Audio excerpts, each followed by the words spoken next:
अथ एकादशोऽध्यायः।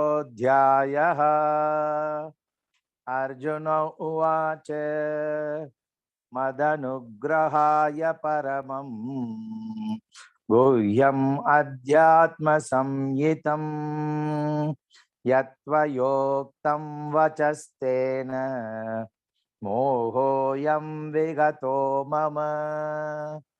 भवाप्ययौ हि भूतानां श्रुतौ विस्तरशो मया त्वत्तकमलपत्राक्ष माहात्म्यम् अपि चाव्ययम्।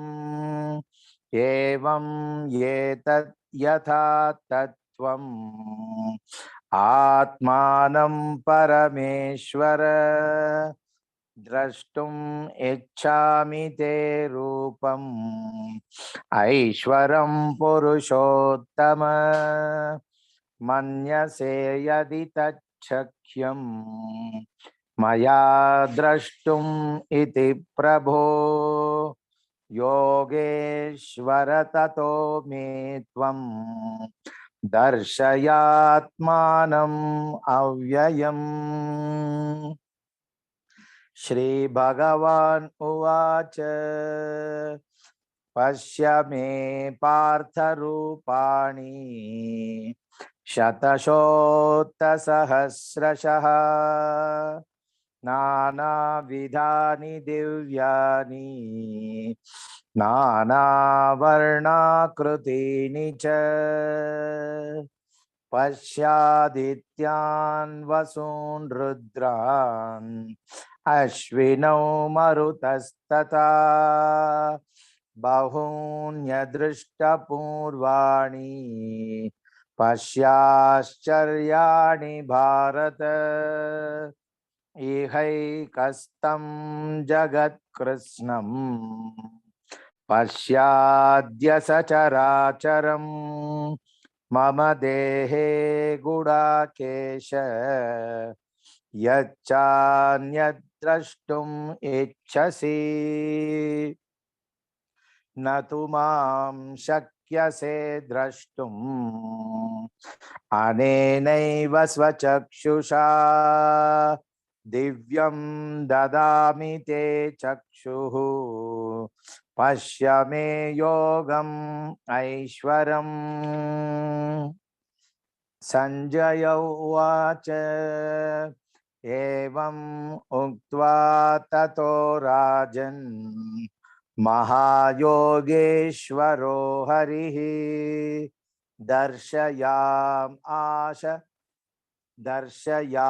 आस पार्थाय परमं रूपम् ऐश्वरम् अनेकवक्त्रनयनम् अनेकाद्भुतदर्शनम् अनेकदिव्याभरणम् दिव्यानेकोद्यतायुधम् दिव्यमाल्याम्बरधरम् दिव्यगन्धानुलेपनम् सर्वाश्चर्यमयं देवम् अनन्तं विश्वतोमुखम् दिवि सूर्यसहस्रस्य भवेद्युगपत् उत्थिता यदि भासदृशी सा स्यात् भासस्तस्य महात्मनः। तत्रैकस्तं जगत्कृत्स्नं प्रविभक्तम् अनेकदा अपश्यद्देवदेवस्य शरीरे पाण्डवस्तदा ततस्य विस्मयाविष्टः हृष्टरोमा धनञ्जयः प्रणम्य शिरसा देवं कृताञ्जलिरभाषत। अर्जुन उवाच पश्यामि देवांस्तव देवदेहे सर्वांस्तथा भूतविशेषसङ्गान् ब्रह्माणम् ईशं कमलासनस्थम् ऋषींश्च सर्वानुरगांश्च दिव्यान्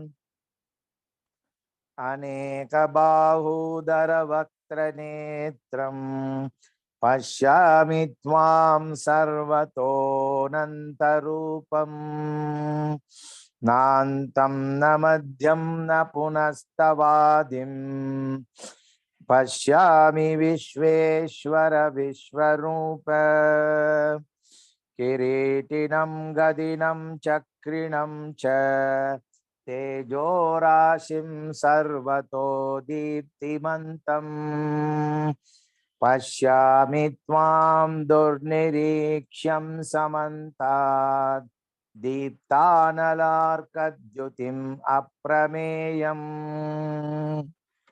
त्वम् अक्षरं परमं वेदितव्यम् त्वम् अस्य विश्वस्य परं निधानम् त्वम् अव्यय शाश्वत धर्मगोप्ता सनातनस्त्वं पुरुषो मतो मे अनादिमध्यान्तम् अनन्तवीर्यम् अनन्तबाहुं शशिसूर्यनेत्रम् पश्यामि त्वां दीप्तहुताश वक्त्रम् स्वतेजसा विश्वम् इदं तपन्तम्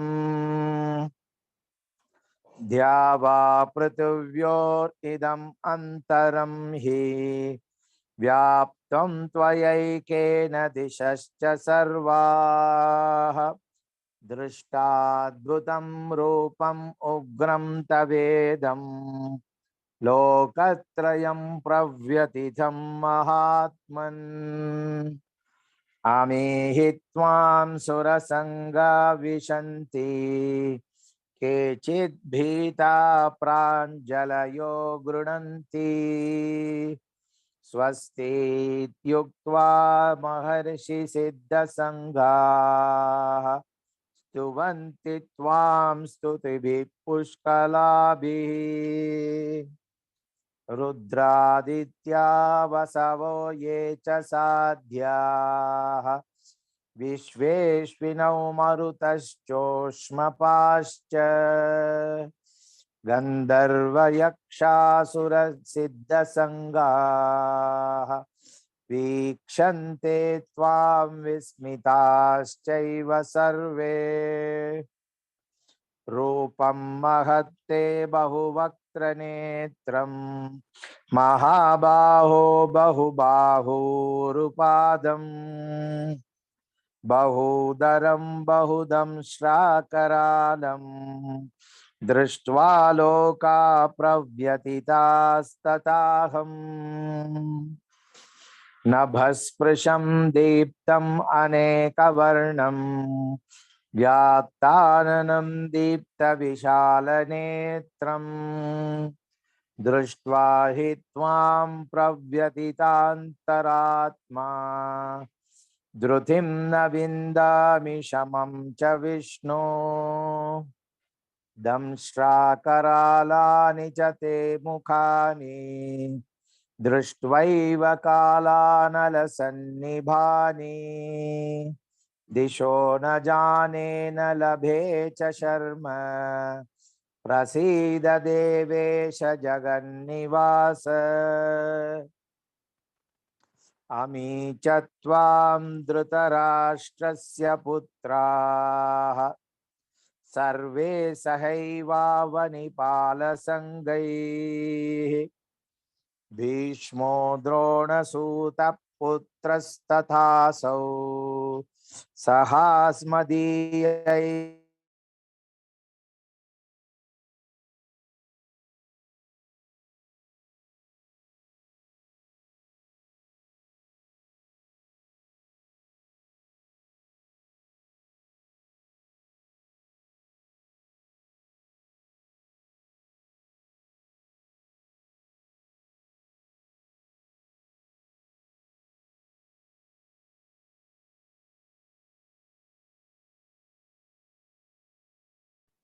No voice, Prabhuji, no voice.